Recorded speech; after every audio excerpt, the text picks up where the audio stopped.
Sinais de que você está se tornando uma pessoa muito nervosa. Se você levantar o dedo 4 vezes ou mais, você sofre de problemas de raiva e precisa se tratar. Vamos começar. Levanta o dedo se você já socou a parede para desabafar. Levanta o dedo se você já disse algo que não queria quando estava com raiva e acabou magoando alguém.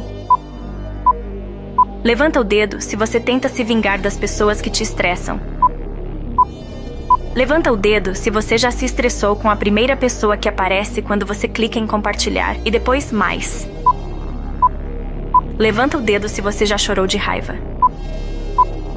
Levanta o dedo se você tem problemas para dormir à noite e acorda com qualquer barulho. Levanta o dedo se você reclama de tudo. Levanta o dedo se você discute com estranhos nas redes sociais. Comente quantos dedos você levantou e tente se acalmar mais.